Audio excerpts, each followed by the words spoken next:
Hi.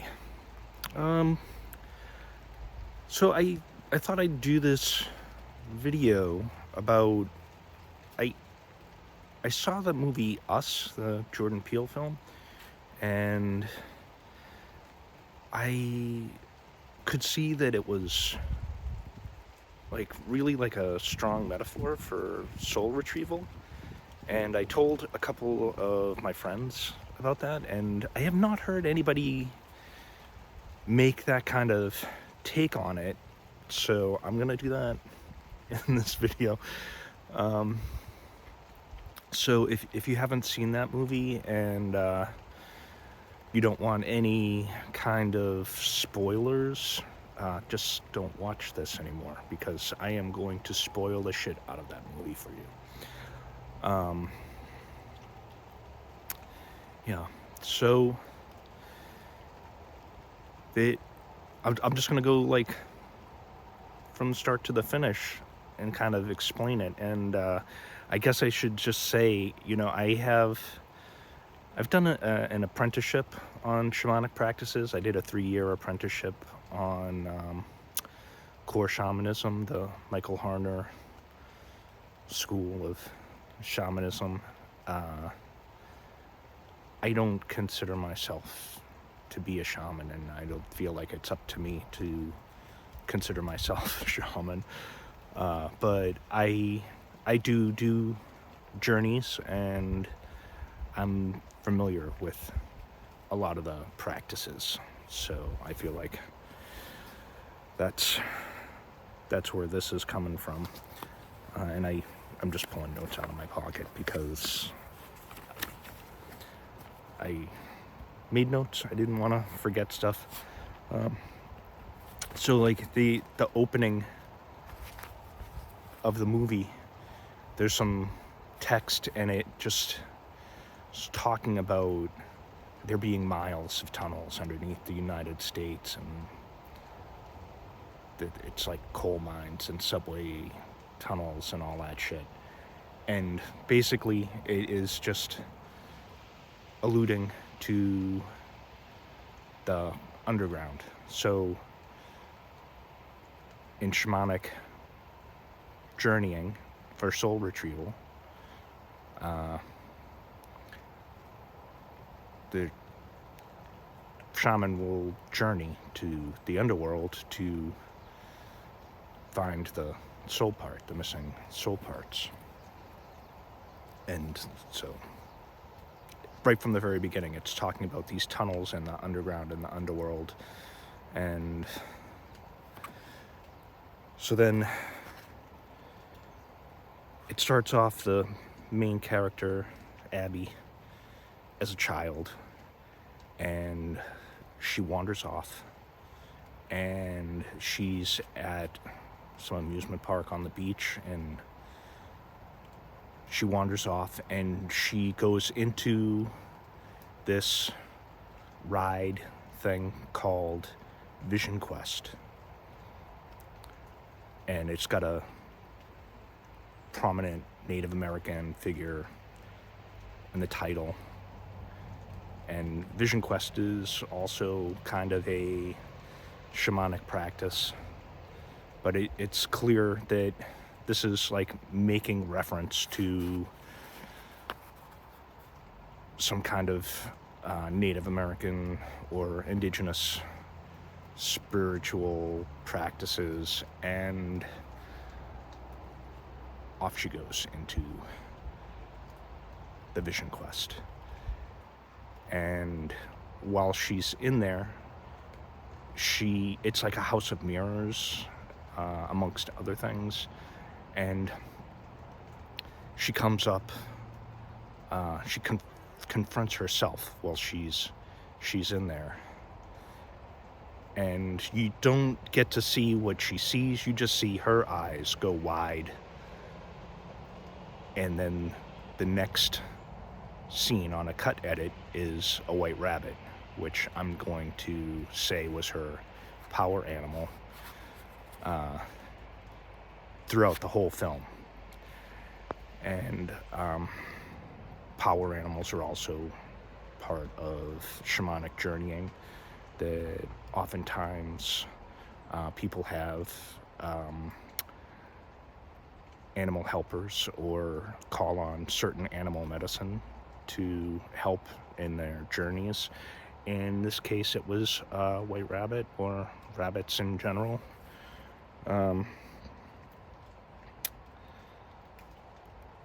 So yeah, then the movie just goes into present day where she's an adult, she's married, she has 2 kids, they're going on vacation. And they're going on vacation to the town where the amusement park was when she got lost as a kid. And she is having all these kind of emotional reactions. She doesn't like it. But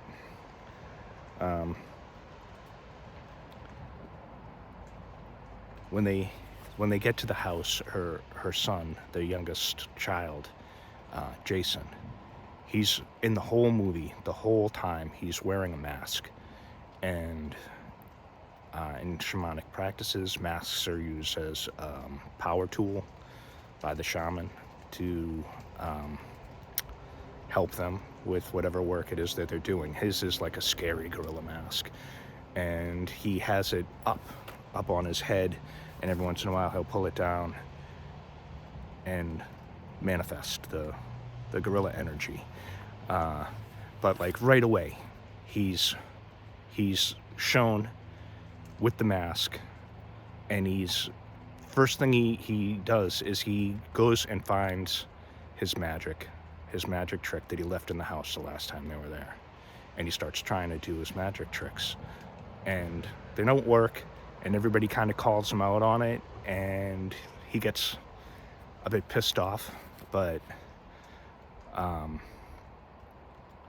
it's like this lighter thing, it just makes sparks come off of his finger when it does work. So then the next thing is he kind of like runs off, and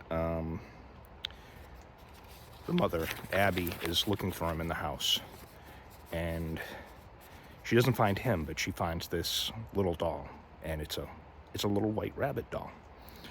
And as she, and this is like, all done in the editing of the film, as she finds the white rabbit doll, it shows Jason. He's like hiding, and he's got his mask down. He's like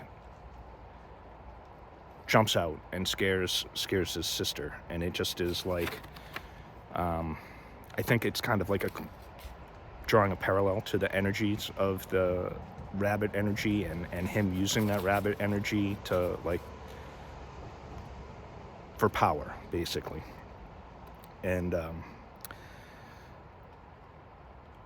he runs to hide. He scares his sister, and then he runs to hide, and he hides in a closet. And as he's hidden, he uses an ambulance to hold open the exit, which the sister knows about, and kicks it and locks him in the closet. All the whole time while this is happening, the mom is having this sort of flashbacky memory of her child self dancing. So I feel like that is like showing like the soul part, her younger self as the soul part that's missing, like dancing in the house. Like she can feel it. She feels like close because she's in the house. So then they plan to go to the beach, and on the way, Jason is the child is continuing to try to use his magic. He's like flicking this thing, trying to get the sparks to happen, trying to get the magic to happen. It's not working, and the rest of the family is continuing to mock him on this, and he is having none of it. He's like gives them some shit back. And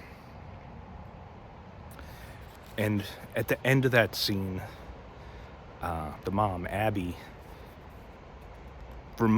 gets him, they're listening to music in the car, and the mom kind of is like, get into the rhythm, Jason. And she starts snapping her fingers and getting him to follow the rhythm. And so that's like a big part of shamanic journeying, is following the drum beat. Like, you use the drum beat to kind of get into this trance state, and following the rhythm is like the whole point. You kind of get into this like hypnotic state from the drum. And so the rhythm is a huge thing. And so because his magic's not working, and then she's like, follow the rhythm, it's like, you want your magic to work? Follow the rhythm. And so she continues to be uncomfortable and scared, but goes to the beach anyways.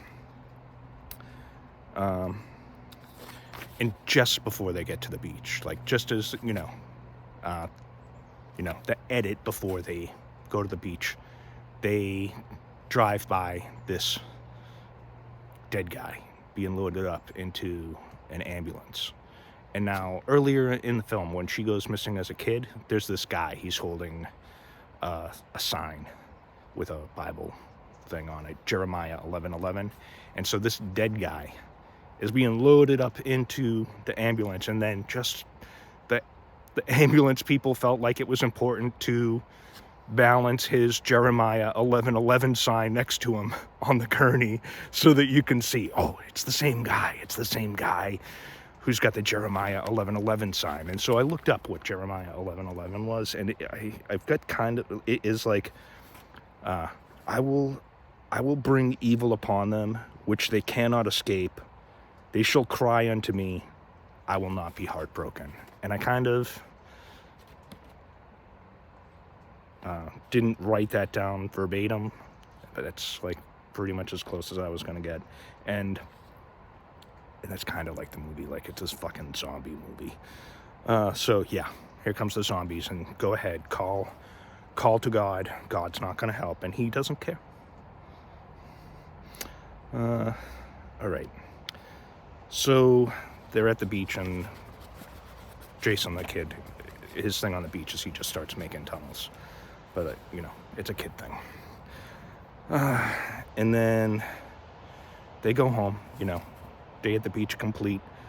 And at bedtime, she takes his mask, and she's like, stick with me, I'll keep you safe. And this is because while they were at the beach, he kind of did the same thing that she had done. He wandered off, but he didn't really get lost. He just went to go take a leak in the porta potty, and when she noticed he was gone, she freaked the fuck out and just kind of put that all on him.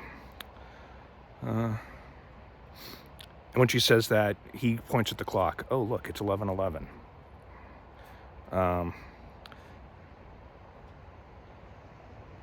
So she's leaving the room, and she notices this drawing he had done.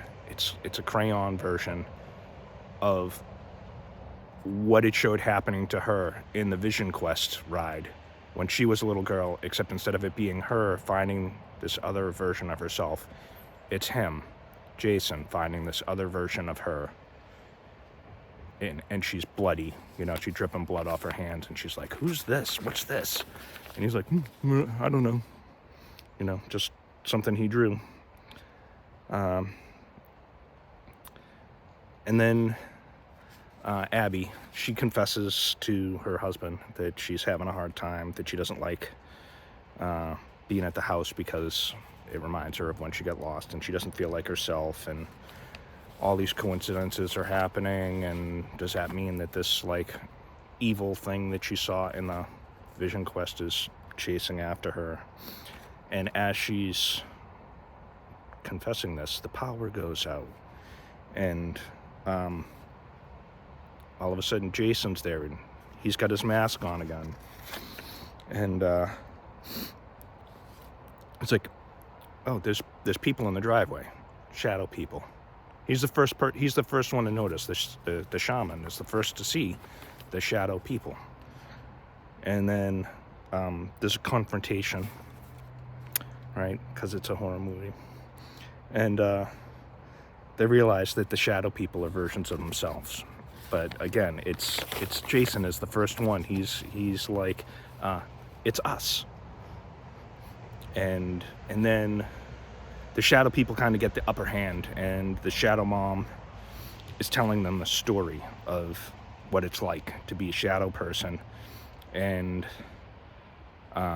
she's connecting herself to Abby, and the young Abby to the younger her, and she says, as shadow girl, you had to eat rabbit, and it was bloody and raw, you know, picking the power animal as her food. And so then they escape, they get away, right? I told you I was going to spoil this. And the friends, they go to their friend's house, and oh my god, the friends got fucked. The shadow version of the friends, they killed them real quick. And so the main character's family shows up there, and they go into the house. There's their friends' corpses, there's blood everywhere, and they're like, oh, we better pick something up to defend ourselves. And Jason, the little boy shaman, picks up a big chunk of amethyst as his weapon, and I'll get into that later. And then they take care of that shit, and when they're done, like, how many doubles are there? And then they find out it's the whole world. The whole world is doubled, and it's just nightmares everywhere. The shadow, and then it's like a shadow version of Hands Across America. So it's like these shadows are connecting themselves to each other and making this chain across the whole country. Everybody's connected. Everybody's shadow is connected. You can make of that what you will. I mean, I think it's kind of obvious. I don't need to go too far into that one, right? And so then they're like continuing to fight the shadows, and they get away in the car, but then there's like traps, and they get out of the trap, but it's Jason again, the kid, the shaman kid. He's got his mask down, and he figures out how to fight the shadow people. He's doing these movements, and then the shadow people are following his movements because they're the shadow people, and he prevents them from being blown up by his shadow self, and then he causes his shadow self to walk into a fire and burn up. And then they wind up back at the beach, and this time the ride, it looks like the same structure, but the name has changed, and now it's the Magical Forest. Instead of Vision Quest, the Magical Forest. And underneath that, it says Find Yourself. All right, so find your missing soul parts. And at this point, Jason, the kid, has kind of disappeared, and the mom is trying to find him, right? And so she goes into the Magical Forest. And as she's going through there, she finds this secret door. It's on a wall. It's painted up to match the rest of everything. But down in the corner, it's a little white rabbit painted, and she opens the door to go through it, and a rabbit jumps out. So this is the way she's going, and it's following her animal. Basically, it's just following her animal, which is like a practice in a soul retrieval. That the animals help, and this is like one of the ways that they'll do it. They'll show up, and it's like, oh, I keep going this way. The animal is showing me this is the way to go. And that's what's happening in the movie. The animal is showing them which way to go. And so she goes under the magic forest. She's going down into the underworld, and she keeps going down all these flights of stairs, and then she goes down an escalator. She's way down in the underworld. And then at the bottom, it's filled with rabbits. Like, this is the place. This is the place. And so she finds her shadow self down deep in the underworld, and shadow self is in a classroom. The shadow self has got a lesson to teach her, and she's standing in front of the chalkboard, and she's drawn a little diagram of like Hands Across America. It's just like people holding hands all the way across the whole board. So it's hands across the chalkboard. But I just like that it's so funny that it is like the thing that he's using. So then the shadow is talking about like how there's duplicate bodies, but there's only one soul, that the shadow and the other self share a soul, and you know, something about it being for control. And so then you see like flashbacks. It's the mom, Abby, and she's like a child back in the amusement park, and she's walking through the amusement park, but then it's also showing the shadow version of her walking through this hallway, and the shadow versions of people are doing all the actions, the same things that the people up above are doing in the amusement park, but they're just doing it like lunatics in empty rooms, you know, at desks and stuff, just like going through the motions. And she calls the shadow people the tethered. And so like that's another thing, like this idea of a cord, like an energy cord, and that's sort of like these soul parts are connected to us, and so when they get lost, they're pulling energy from us to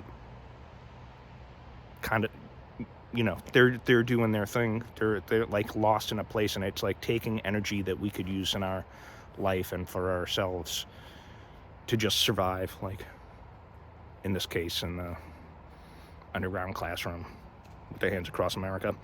So as the shadow Abby is talking, the lighting kind of shifts, and the classroom starts to look like a cave, and you see like all these red handprints up the walls, like kind of like halfway up the wall. So it just kind of like cave paintings, like indigenous cave paintings, where you see the handprints, and it's like all handprints, all like red handprints all over the walls. And then more confrontation. There's a fight between Abby and the shadow, and their fight is like a dance, and the mom can't land a single blow. She's like trying like hell to knock the shit out of the shadow version, and the shadow version just is like dancing away from her, it like gracefully spinning, pirouetting out of the, you know, and then stabbing her with a pair of scissors. And that happens over and over. Yeah. So, and then through the whole fight, there's rabbits everywhere, and eventually Abby stabs her and kills her. She breaks her neck while the shadow self is like whistling a little tune at her. And then she finds Jason in a locker, and then they get out. So it's so to explain that, it is like I see Jason as the shaman in this story, and what he did was he kind of like tricked his mom into rescuing him. Come down here where your lost part is, and find your part yourself. It's down here. And so that he hid down there and made her find her part, and then he comes out from his hiding spot, and then they leave, right? Because she's got her soul part back. And again, it's another ambulance, so it's like this like image of like healing. It's like a little mini hospital. They drive away in the ambulance, and as they're driving away, they show everybody inside the ambulance, and there's Jason in the front seat, and he's carrying a rabbit and the amethyst. And then it goes into a little bit of flashback in the movie, and you are reminded when Abby came back from the beginning, when she first got lost as a child, she didn't talk. But then in the movie, the shadow people, none of the shadow people actually talked. They all just made grunting noises. And then the only shadow person that did talk was the shadow version of Abby. And so you kind of put it together. The shadow version of her, when they were little girls, kidnapped her, basically dragged her down into the underworld, chained her up, and took her place. So that's like the missing piece, the missing soul part. And yeah, and so she and Jason, the shaman, they just kind of like share a look like. And he pulls his mask down, and then it just ends. The last shot is the shadow version of Hands Across America. So then I just wanted to say, like, the amethyst properties, which I thought was also kind of good. It protects against psychic attack, paranormal harm, and supposedly cures nightmares. That it calms anger, and it's used for spiritual protection. And it's associated with the crown chakra. And when he picked up that amethyst in the movie, it was when they were at the friend's house. They needed weapons. He picks up this chunk of amethyst, and he kills the friend's, the mom, by bashing her on the crown with the amethyst, which, I don't know, it's amusing. So it comforts grieving, which, a lost soul part is, there's grieving there.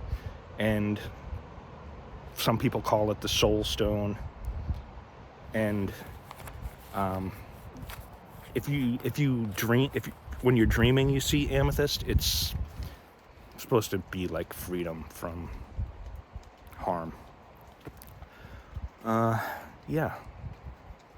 So that kind of covers it. This went a lot longer than I thought it would. But maybe think it kind of hits the nail on the head, or whatever you think. You can leave a comment or not. I'm just gonna leave it here. Thanks. Take care. Bye.